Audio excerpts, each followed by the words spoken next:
empregado ganha uma redução na jornada e, para além disso, a manutenção do seu emprego. Ambas as partes estão ganhando. E mais do que isso, a possibilidade do acordo individual, sem a necessidade do sindicato, caso o sujeito ganhe até mais do que o teto do regime geral de previdência, mais do que R$5.000. O trabalhador que recebe mais do que R$5.000 está mais do que capacitado para negociar individualmente as suas condições de trabalho. Não há que se presumir hipossuficiência nesse caso. Agora, nos outros casos, não tem nenhum absurdo. É o que já acontece todos os dias nesse país e o que já mantém empregos e determina condições de trabalho há muitos anos. A negociação coletiva, os sindicatos, que inclusive são parte da base de apoio eleitoral de muitos dos partidos de esquerda. Os sindicatos tiveram o poder de fazer essa negociação coletiva durante toda a pandemia e os sindicatos dos trabalhadores escolheram fazer essa negociação coletiva. Os próprios trabalhadores quiseram firmar esse acordo e querem firmar agora, porque sabem que é pior para os seus filiados não negociar e eles perderam o emprego. É muito simples o que está sendo votado aqui, o poder dos trabalhadores negociarem a manutenção do seu emprego. Agora o deputado Kim Kataguiri falando sobre já a votação dessa medida provisória. Tudo feito pelas próprias esquerdas aqui para apontar um erro fundamental na discussão desse plenário.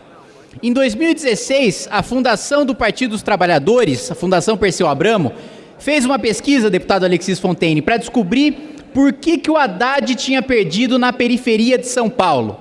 Por que o Haddad tinha perdido nos bairros mais pobres? Um dos resultados dessa pesquisa foi de que o mais pobre entende que está no mesmo barco do que o seu empregador. Mas parece que as esquerdas não entenderam ainda e querem forçar o conflito do trabalhador contra o empregador. Quando a própria derrota no primeiro turno, histórico, a primeira vez que um prefeito perdeu em primeiro turno na cidade de São Paulo, muito claro por ser o pior prefeito da história de São Paulo, a própria pesquisa do PT mostrou a razão pela qual eles perderam as eleições. Apostaram no discurso de divisão, apostaram no discurso de jogar o trabalhador contra o empregador, quando o trabalhador sabe que se o empregador vai bem, ele vai bem, se o empregador vai mal, ele vai mal. E mais do que isso, fala-se aqui de empresário, como se todo empresário fosse bilionário. Como se todo empresário fosse dono de uma grande empresa. Mais de 90% dos empresários brasileiros ou são micro, ou são pequenos, ou são médios empresários. Quando a gente fala aqui da defesa dos empresários, do empreendedorismo, a gente está falando em regra. Quem mais emprega? O setor de serviços. Quem emprega no setor de serviço? Salão de beleza. Quem emprega no setor de serviço? Pedreiro. Quem emprega no setor de serviço? Professor, médico. A gente não está falando aqui de grandes magnatas bilionários. A gente está falando de gente comum, de gente normal, que trabalha todos os dias e acorda cedo, vai dormir tarde, é obrigado a financiar os grandes privilégios deste parlamento, da elite do funcionalismo público. Então, é muito engraçado falar ou fazer um discurso em defesa do direito dos trabalhadores, quando nunca se fala nessa casa em fazer com que esses trabalhadores tenham o direito de não pagar os privilégios da elite do funcionalismo público, inclusive dos parlamentares. Aí ninguém quer discutir. Aposto que se a gente fizesse um plebiscito, trabalhadores querem pagar carro, casa, motorista, comida e gasolina para deputado, eu aposto, meu Deus do céu, eu dou cambalhota de cueca na mesa diretora da Câmara dos Deputados se o resultado desse plebiscito não for que o trabalhador quer acabar com esses privilégios, quer acabar com isso, quer deixar de pagar isso. Agora, esse debate nunca vai ser levantado pelos ditos defensores dos trabalhadores, porque eles estão defendendo o dinheiro do trabalhador, mas usando o dinheiro deles para fazer campanha. Eu sei que o nosso regimento tem esta questão de que se eu cito um colega, ele poderia pedir o direito de resposta. E eu tenho certeza que o deputado Kim Kataguiri não fará isso, que eu quero ter um diálogo franco e prefiro citá-lo porque ouvi com atenção a fala dele na tribuna agora. A questão é a seguinte, nobre colega, deputado Kim Kataguiri. As direitas costumam criticar muito as esquerdas. E as direitas, que Vossa Excelência representa aqui no plenário, se dizem donas de uma receita que geraria o sucesso econômico dos países.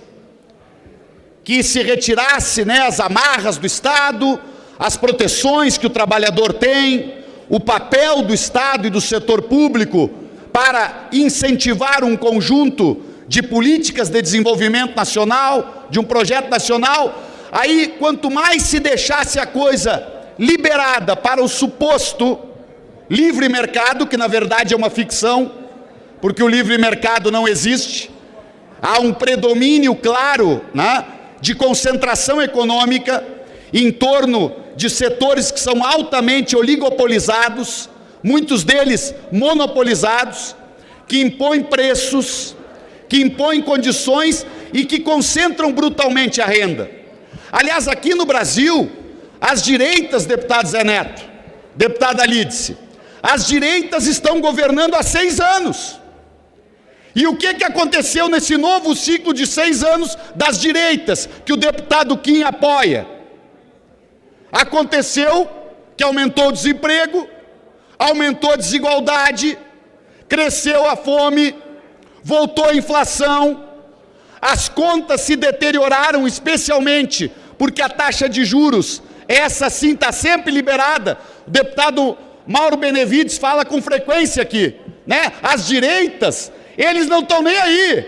Quando a taxa de juro vai e consome o orçamento público, a metade ou mais do orçamento público, para alimentar a ciranda financeira da especulação, aí as direitas são cordeiros.